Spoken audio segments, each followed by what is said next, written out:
Pujilah Tuhan, hai segala bangsa. Megahkanlah Dia, hai segala suku bangsa. Sebab kasih-Nya hebat atas kita, dan kesetiaan Tuhan untuk selama-lamanya. Haleluya.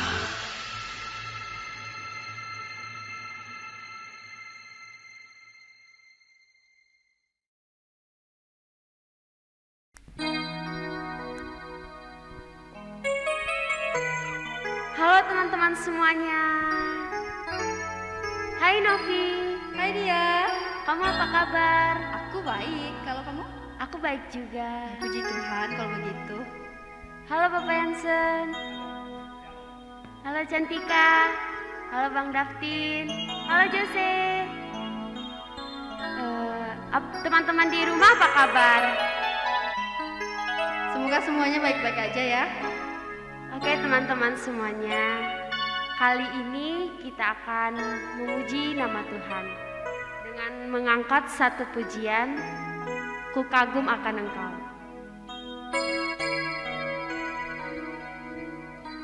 Tuhan Yesus, indah tiada taranya. Sungguh menakjubkan, Tuhan lebih dari semua yang ada.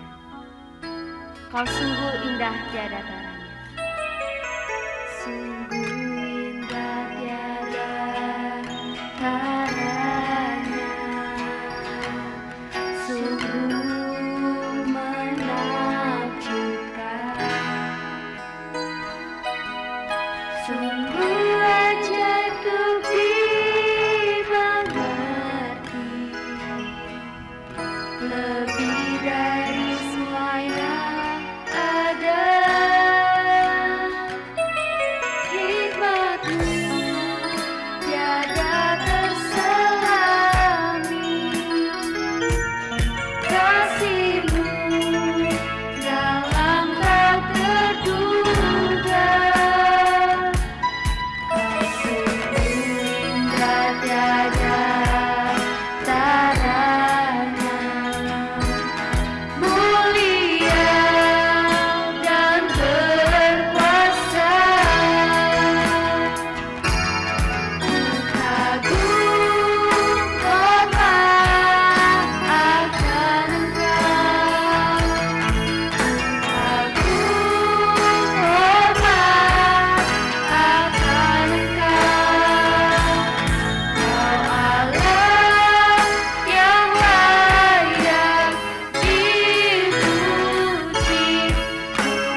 kita berdoa.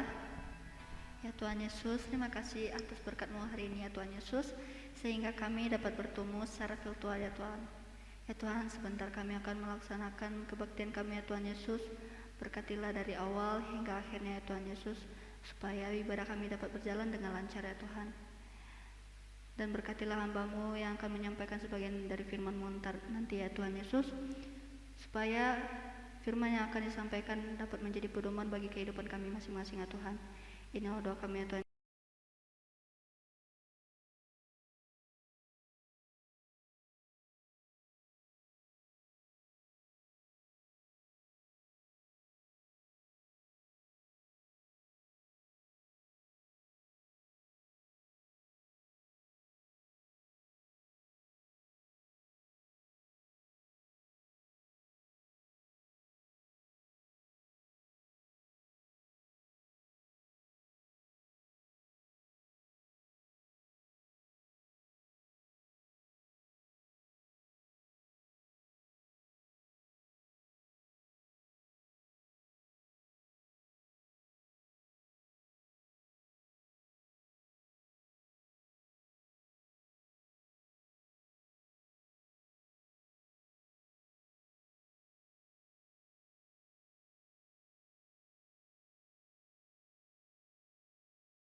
Baiklah teman-teman, saat ini kita akan menyiapkan hati kita dengan penuh sukacita dengan mengangkat pujian sebab Tuhan baik.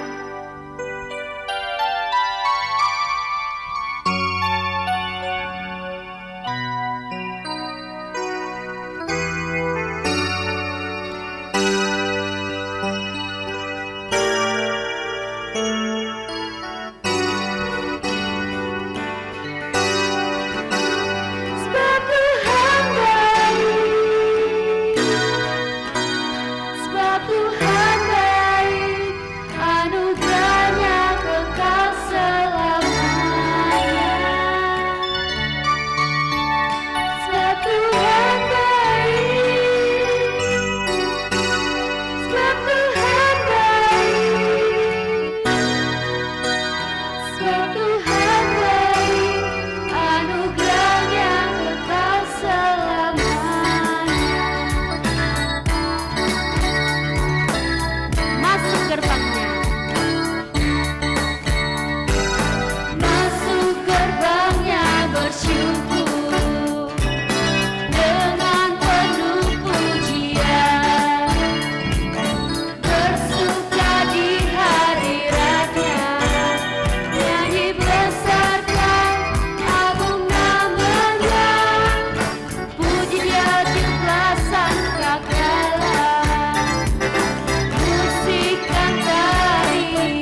Baiklah teman-teman, saat ini kita akan mendengarkan firman Tuhan.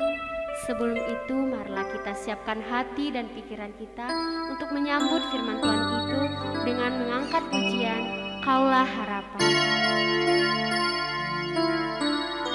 Tanpa Tuhan kita bukan apa-apa, teman-teman.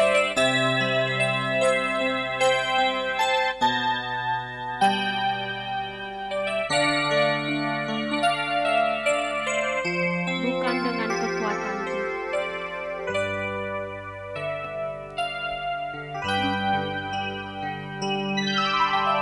Bukan dengan kekuatanku ku dapat jalani hidupku, tanpa Tuhan yang di sampingku ku tak mampu sendiri. Engkaulah kuatku yang menopangku. Ku pandang wajah-Mu dan terseru, pertolonganku datang dari-Mu. Peganglah tanganku, jangan lepaskan. Kaulah harapan dalam hidupku. Ku pandang wajah-Mu. Pandang wajah-Mu dan berseru, pertolonganku datang dari-Mu. Peganglah tanganku, jangan lepaskan. Kaulah harapan dalam hidupku.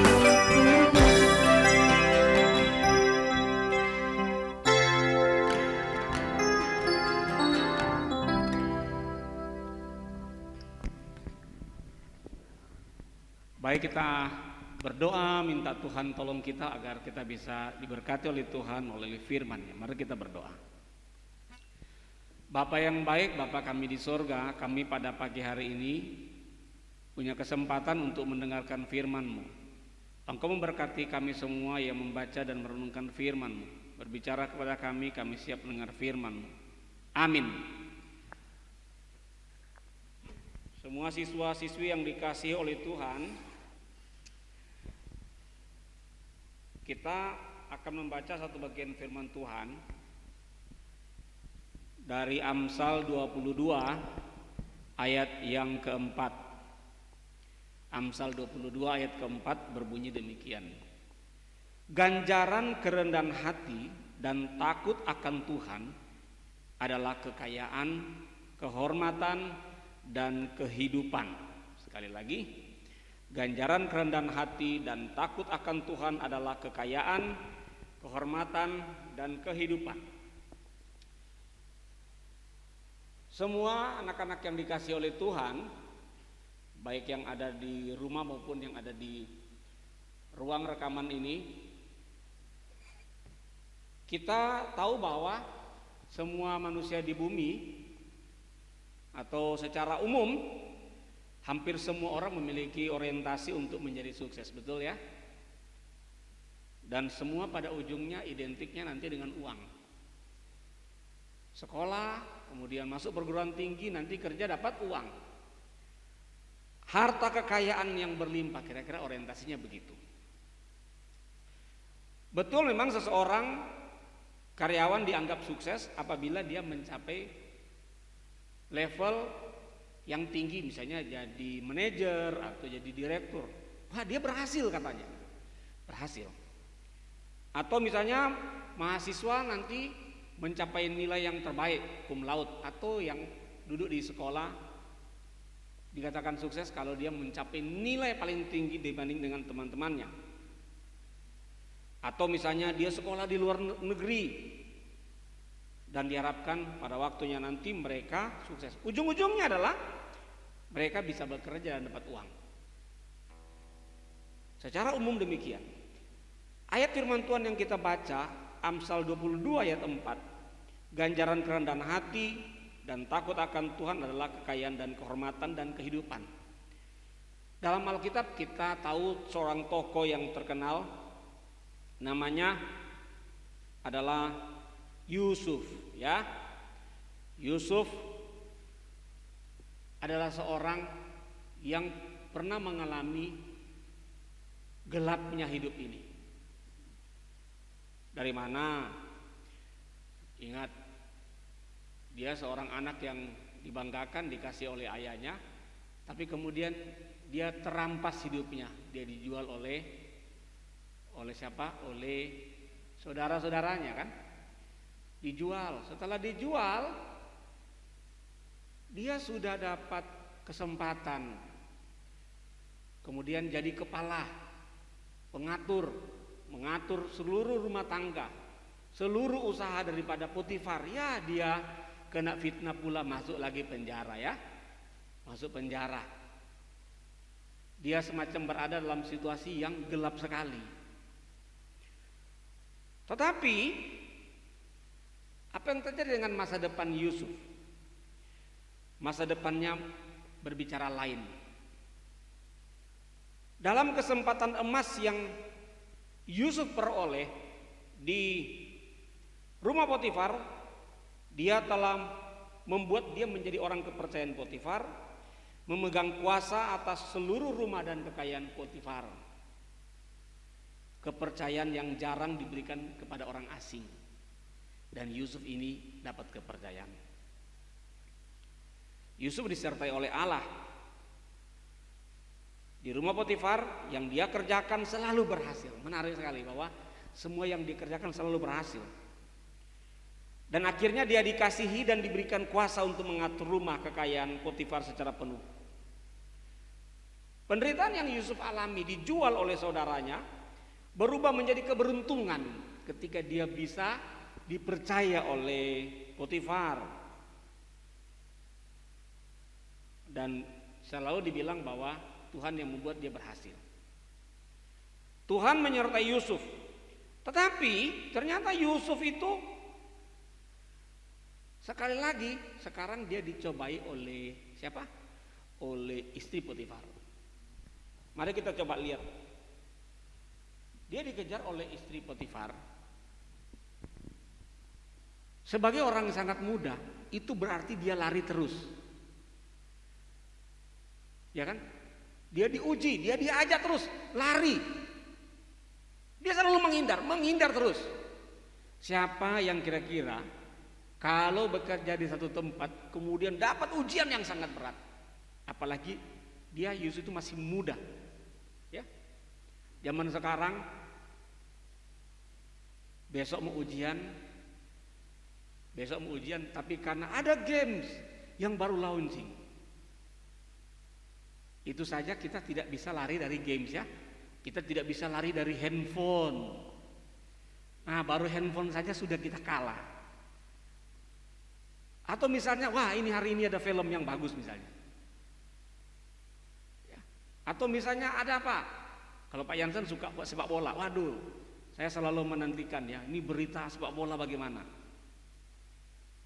Nah, ada orang dengan hal-hal yang sifatnya biasa saja bisa jatuh gitu, atau bisa tergoda. Nah, Yusuf ini dia selalu menghindar. Kenapa? Karena ujiannya tidak main-main. Dikatakan dalam Alkitab bahwa setiap ada waktu istri Potifar ini selalu mau mencoba. Tapi Yusuf bagaimana? Sepertinya Yusuf itu dia tutup mata. Apa artinya ditutup mata? Dia menghindar, dia melarikan diri. Sampai satu waktu dia terpojok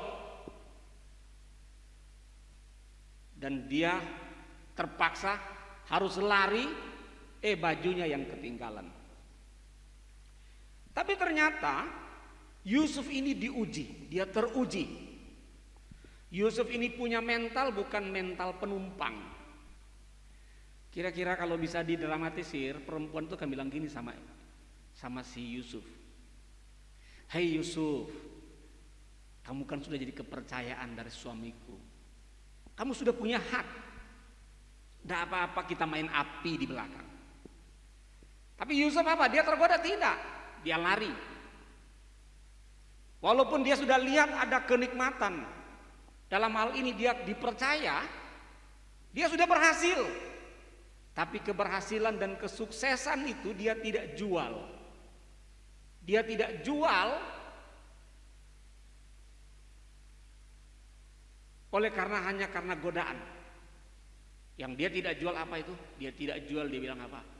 Sekalipun memang semua sudah dipercayakan kepadaku, harta kekayaan untuk saya usahakan, tapi tidak mungkin aku berbuat jahat karena engkau istri tuanku, dan lebih-lebih lagi bagaimana aku mungkin berdosa kepada Allah. Jadi Yusuf itu dia tidak mau menjual kesucian, dia tidak mau menjual hidup yang kudus, dia tidak mau menjual hidup yang bersih di hadapan Tuhan hanya oleh karena segala tawaran yang ada di depan matanya. Secara karir mungkin Yusuf sukses ya, menjadi kepercayaan.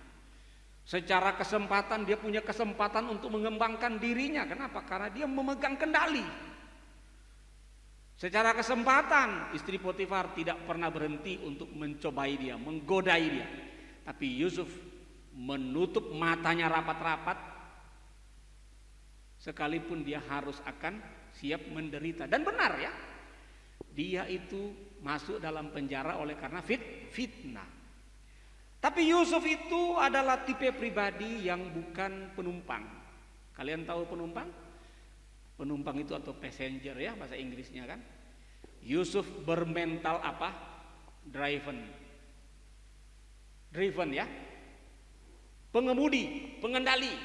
Dia bukan bermental penumpang. Coba orang yang bermental penumpang, dikit-dikit tolong, dikit-dikit numpang dong.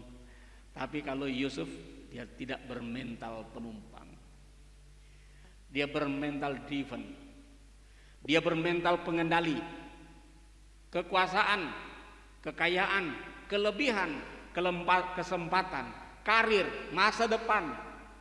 Perempuan seperti istri Potifar tidak bisa menggoyahkan hidupnya yang berpaut kepada Tuhan. Yusuf punya mentalitas pemenang. Yusuf punya mental yang tidak puas atau pasrah pada keadaannya. Aduh kan saya sudah dipercaya nih. Coba kalau Yusuf pasrah, bisa dia jadi Perdana Menteri Mesir? Tidak pernah akan bisa, karena dia tidak pasrah. Sekalipun ada kegelapan, mungkin dia sudah tutup mata karena cobaan yang begitu berat, ditambah dengan kemalangan dia dibuang ke dalam penjara, tambah gelap lagi. Tapi kegelapan tidak bisa menggelapkan hatinya yang takut akan Tuhan. Yusuf punya mental yang mampu memecahkan masalah. Yusuf selalu belajar hal-hal baru dalam hidupnya. Yusuf adalah seorang yang berani mengambil resiko. Tidak peduli dia difitnah, yang penting hidupnya taat kepada Tuhan. Yusuf hidupnya tidak mengeluh. Ada dia kita dapat dalam Alkitab, dia kasihanilah aku. Oh kasihanilah aku. Ada? Tidak kita temukan ya. Yusuf juga tidak banyak komplain. Dikit-dikit komplain, dikit-dikit komplain. Nah dia tidak komplain, dikit-dikit komplain. Atau menyalahkan orang lain. Tidak, dia tidak salahkan. Bahkan dia tidak menyalahkan, ini istri tuanku, tidak. Yusuf sabar menghadapi segala kesulitan. Wah, ini Yusuf ini seorang laki-laki. Apakah kalian tahu ketika kalian mendengar tentang Yusuf, selalu ada sesuatu yang dikatakan dalam Alkitab. Seolah-olah melalui kehidupan Yusuf, Firaun itu bisa lihat Allah. Nah kalian baca, Firaun kan bilang begini, tidak ada orang yang dipenuhi oleh roh Allah seperti Yusuf ini. Padahal Firaun itu bukan orang yang percaya. Firaun itu orang kafir. Tapi Firaun itu sampai bisa melihat Allah dalam dirinya Yusuf. Bukankah Yusuf itu orang yang dahsyat? Itulah orang yang cerdas.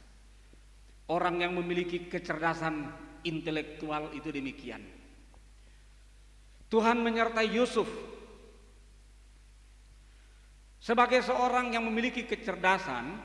Tentunya Yusuf ini bukan orang sembarangan, karena dia memiliki ciri seorang yang bekerja keras, memiliki keterampilan yang baik.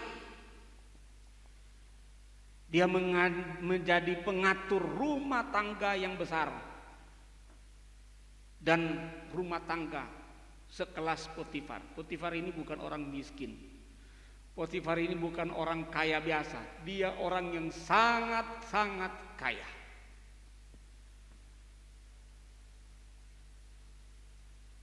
Ingat Potifar bilang, makananku tidak kau atur. Itu saja. Semua yang di rumah itu diurus, seluruh bisnis, seluruh usaha. Tapi itu tidak bisa menahan Yusuf untuk tidak takut Tuhan. Makanya dalam Amsal bilang, ganjaran kerendahan hati dan takut akan Tuhan adalah kekayaan, kehormatan, dan kehidupan. Akibat daripada Yusuf yang rendah hati dan takut akan Tuhan, dia cari kekayaan? Tidak. Apakah dia cari kehormatan? Tidak. Dia cari kehidupan? Tidak. Tapi kita bisa lihat bahwa Yusuf berada dalam hidup takut akan Tuhan, kekayaannya ngikut. Kehormatan ikut. Kehidupan ikut. Kalau kita baca dan merenungkan Yusuf, banyak sekali cerita-cerita tentang Yusuf yang luar biasa. Masih ada 3 hal yang akan saya sampaikan, tapi sambung minggu depan. Amin. Ya, silakan. Jadi saya mau nanya, Ya. apa sih Pak yang buat Yusuf itu memiliki mental yang kuat? Kadang kan kita pengen juga punya mental yang kuat, tapi lebih sering tergoda untuk ikut-ikutan sama apa yang dilakukan orang, padahal kita kan tahu itu juga salah gitu. Ya, oke. Itu, Pak. Oke. Orang Israel punya kebiasaan sejak mereka masih anak-anak, bapaknya itu suka cerita sama anak-anaknya. Dan satu hal yang pasti diingat oleh Yusuf adalah Tuhan Allahmu, Allah nenekmu, Allah bapak ibumu, ayahmu adalah Allah yang berkuasa. Nah, Yusuf dia berada dalam situasi yang tidak gampang. Kalau kalian renungkan, dia dijual oleh saudaranya. Dan dia dijual ke tangan para khalifah waktu itu adalah pedagang-pedagang yang sebenarnya arah tujuannya dia berdagang nggak tahu juga, bisa nggak jelas, bisa berubah. Kemudian dia dijual ke orang Mesir jadi budak. Jadi Yusuf itu kalau dilihat, diukur, kira-kira punya masa depan nggak? Nggak punya. Siapapun pasti bilang nggak mungkin deh dia punya masa depan. Siapa yang bisa yakin dia bisa jadi penguasa di Mesir? Apalagi tidak mungkin ada yang yakin. Tapi yang membuat dia selalu kuat adalah selalu dia ingat Allah Israel itu Allah daripada Abraham, kakeknya kan, neneknya, Allah daripada Ishak, Allah daripada Yakub. Selalu mereka cerita. Karena zaman dulu belum ada kitab suci kan, apalagi zaman Abraham belum ada. Maka pada zaman itu biasanya mereka secara lisan selalu bercerita, dan itu mereka ingat. Dan Yusuf dia selalu ingat. Maka dia bilang paling jelas itu ketika dia berjumpa dengan istri Potifar, dia bilang, bagaimana mungkin aku berdosa kepada Allah. Jadi Yusuf itu, saya menggambarkan dia semacam sudah seperti tertutup matanya, kemudian berada di dalam kekelaman yang gelap. Tapi sekalipun dia berada dalam titik yang hancur, tapi dia tetap ingat dengan iman yang kuat, ada Allah. Maka lihat dalam perjalanan hidup Yusuf, dia bilang gini kepada saudara, dia ingat Tuhan, itu saja, itu poin. Dia ingat Tuhan, dia percaya kepada Tuhan. Dia bilang gini sama saudara-saudara yang ketakutan, Allah telah menyuruh aku mendahului kamu ke Mesir supaya kamu terpelihara. Pertanyaannya adalah, kita ingin kuat, tidak juga sulit sebenarnya. Yang penting gini, kamu percaya enggak pada firman Tuhan? Kamu yakin? Dalam cerita Yusuf ini bukan cerita 1 hari 2 hari, bukan cerita 1 minggu 2 minggu, bukan cerita yang gampang gitu, sebulan 2 bulan, tidak. Ketika dia masuk dalam penjara, dia dimasukkan ke dalam penjara, tempatnya raja-raja dikatakan. Dia tetap hidup, tidak bercelah di hadapan Tuhan. Yusuf itu waktu dia belum ada di Mesir, dia masih bersama dengan saudara-saudaranya dan bapaknya. Boleh dikatakan dia kan bangga sekali karena dia dikasih jubah baru, ya kan? Waktu itu Yusuf bisa dikatakan dia dikendalikan oleh apa? Oleh egonya. Tapi ketika dia ke Mesir, Tuhan bentuk dia. Seluruh proses penderitaan itu telah membentuk dia, sehingga dirinya sebagai orang yang percaya kepada Allah, itulah yang memimpin. Bukan lagi ego, bukan lagi egoisme yang menuntun dia, keinginan daging bukan, tapi dia percaya kepada Tuhan. Tantangan bagi kalian adalah, mau tidak kalian percaya kepada Tuhan? Kalau kalian percaya kepada Tuhan dan mau taat, maka kalian samanya akan diberkati oleh Tuhan sebagaimana kepada Yusuf. Mungkin Daftin yang mau tanya. Ya, silakan buka saya mic sama Daftin.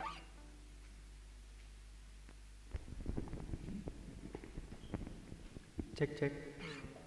Saya mau bertanya, bagaimana caranya kita untuk taat, tekun dan konsisten untuk tahan dari cobaan?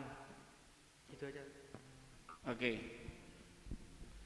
Bagaimana caranya untuk bisa konsisten, ya? Yusuf ini seorang yang istimewa. Kenapa saya katakan istimewa? 1, zaman itu kembali lagi belum ada kitab suci. 2, Yusuf itu tidak pernah dia memperoleh atau menerima penglihatan. Kalau Abraham, Allah datang berbicara dengan Abraham, ya. Ishak juga demikian, Yakub juga demikian. Yusuf ini tidak.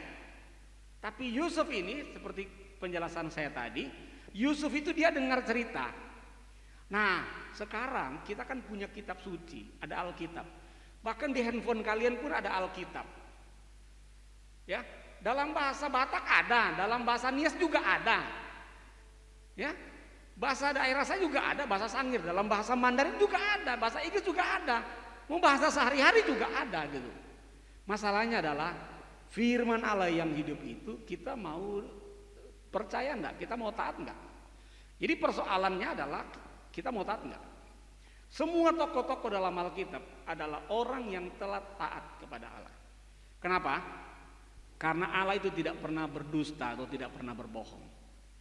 Jadi kalau dia janji kepadamu, aku akan menyertai engkau sampai pada akhir, maka percayalah, kamu tidak sia-sia percaya kepada Tuhan.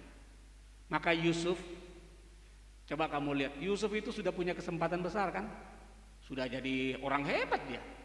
Tapi apakah kesempatan, kekayaan, tawaran, kenikmatan, rumah yang dia tinggal, ya, pasti di bawah dia ada pelayan-pelayan enggak? Ada, karena dia pemimpin.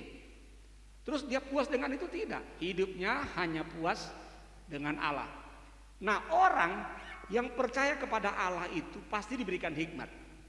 Makanya Yusuf itu sebenarnya, nanti kita akan sambung minggu depan. Yusuf itu dia punya kecerdasan Ada beberapa kecerdasan yang saya coba catat ya. Pertama, Yusuf itu dia memiliki disebut dengan self awareness. Kondisi kemampuan untuk menyadari adanya bahaya. Kedua, self regulation, yaitu kemampuan untuk mengatur penyimpanan gandum. Ketiga, dia punya kecerdasan social skills, mampu menggerakkan rakyat Mesir. Keempat, dia punya empati, menolong rakyat yang kelaparan. Kelima, dia punya motivasi. Dia peroleh dari mana semua? Dia peroleh, ingat, selalu dibilang Tuhan buat dia berhasil. Maka sebenarnya dalam hidup ini selalu harus mulai dengan iman. Kita harus mulai dengan percaya kepada Tuhan. Jadi Yusuf ini dia telah belajar. Sekarang kalian ada di sekolah, kalian mempelajari apa? Yusuf pernah melewati usia seperti kalian, seperti saya. Tapi dia melampaui saya, melampaui kita pada umumnya ya. Makanya dia tercatat. Dia memperoleh berkat lebih daripada saudara-saudaranya bahkan. Ketika Yakub mengucapkan berkatnya terakhir kepada anak-anaknya, Yakub itu memperoleh berkat 2 kali lipat dibandingkan saudara-saudaranya. Karena dia melakukan sesuatu yang luar biasa. Maka orang bangga, sampai banyak orang kasih nama anaknya gue Yusuf. Yusuf ini orang yang spesial. Bukan karena dia dapat mujizat, bukan. Semua orang kan kejar mujizat, semua orang kejar yang lain. Yusuf ini loh, dia tidak kejar yang lain-lain, yang dia tidak mengejar karunia-karunia yang orang-orang minta, dia tidak kejar itu. Hidupnya wajar-wajar saja hidupnya sebenarnya. Tapi dia telah taat. Maka kalau kalian baca cerita Yusuf dari mula-mula dia disuruh oleh Yakub untuk menjumpai saudara-saudaranya, itu sudah menggambarkan dia taat kepada orang tuanya. Yusuf telah memulai dari hal-hal yang ringan menuju kepada tahap-tahap yang berat dalam hidupnya. Tapi segala kesulitan telah membuat dia makin hari makin kuat. Pergumulan yang diizinkan dialami oleh dia telah belajar banyak. Maka dia punya kecerdasan yang luar biasa. Jadi dia bukan orang biasa. Dia orang yang sangat terampil. Jadi kalau nanti kalian di SMA ada yang belajar ekonomi, kalau kalian belajar baik-baik, nanti di apa yang Yusuf bilang, 1/5 itu harus disimpan. Itu sebenarnya kegiatan ekonomi. Jauh sebelum ada perhitungan pemikiran ekonomi yang modern, Yusuf itu sudah tahu. Makanya dia peduli. Hal-hal yang sepele kan harus dilakukan. Misalnya di rumah hal yang simpel-simpel, disuruh oleh mama kalian, oleh papa kalian, hal yang sederhana, rapi, bersih, tertib, mengasihi, penyayang, disiplin. Sebenarnya itu salah satu cara untuk membuat kita terbentuk menjadi menjadi orang yang hebat. Ya, satu ilustrasi yang baru menang di Olimpiade ya, ganda putri itu. Dia latihan skippingnya saja itu 2000 kali. Sampai putus tuh skipping. Kalau kita kan enggak perlu skipping, langsung main loh. Nah. Iya, kita pingin skipping. Kalau bisa enggak usah latihan, langsung main saja. Kalau bisa enggak usah latihan, padahal semuanya harus mulai dari hal-hal yang sederhana. Sama dengan gini, kita pingin suara bagus, tapi nggak pernah latihan. Dia nggak pernah bisa suara bagus, latihan juga nggak pernah. Bermain musik juga nggak pernah berlatih di rumah, nggak pernah cari tahu, juga nggak akan bisa. Jadi Yusuf dia telah memulai dengan apa? Mulai dengan iman, dia percaya kepada Tuhan, dia taat. Cuma 4 huruf ya, T-A-A-T. Sebutnya gampang. Tapi belajar untuk melakukannya tak gampang. Tapi asal kita mau taat kepada Tuhan, maka ganjarannya apa? Dikatakan dalam Amsal tadi, ganjarannya kerendahan hati dan takut akan Tuhan adalah kekayaan, kehormatan, dan kehidupan. Kita sambung nanti minggu depan. Hari ini kecerdasan intelektual, mungkin minggu depan kecerdasan moral. Nanti ada lagi dua kecerdasan lagi ya. Ada 4 hari ini. Yang pertama kecerdasan intelektual. Mari kita tutup ibadah kita pada hari ini. Mari kita berdoa. Bapa di surga, Tuhan tolong kami agar kami taat kepada Tuhan. Karena ganjaran daripada kerendahan hati dan takut akan Tuhan adalah janji-janji Allah yang besar dan mulia. Kami telah belajar dari satu tokoh Yusuf dalam Alkitab, dengan kecerdasannya yang luar biasa, kemampuannya yang luar biasa. Tapi semuanya dimulai dengan karena dia percaya kepada Tuhan, dia taat kepada Allah, dia melakukan setiap firman yang pernah dia dengar, agar orang Israel takut kepadamu, agar hidup tidak bercelah di hadapan Tuhan. Bapa di surga, kepada kami masing-masing punya Alkitab yang bisa kami baca, baik dalam bentuk buku maupun elektronik. Tuhan tolong kami, sekalipun kami ada dalam pencobaan, kami tetap seperti Yusuf, tetap bisa menang dan taat kepada Tuhan. Terima kasih banyak ya Tuhan. Kami mengakhiri ibadah kami pada pagi hari ini. Firman Tuhan yang boleh kami baca dan renungkan, biarlah memberkati seluruh siswa yang di SMP dan SMA, memberkati pengurus OSIS, memberkati kepala sekolah, wakil kepala sekolah, dan guru-guru. Engkau memberkati orang tua murid dalam usaha dan jeripaya mereka, Tuhan berkati. Terima kasih banyak ya Tuhan. Inilah doa kami, hanya kami sampaikan dalam nama Yesus Kristus Tuhan kami dan Juru Selamat kami yang hidup. Kami berdoa, amin. Semua anak-anak yang di rumah, Tuhan Yesus memberkati. Sampai jumpa pada ibadah minggu yang akan datang.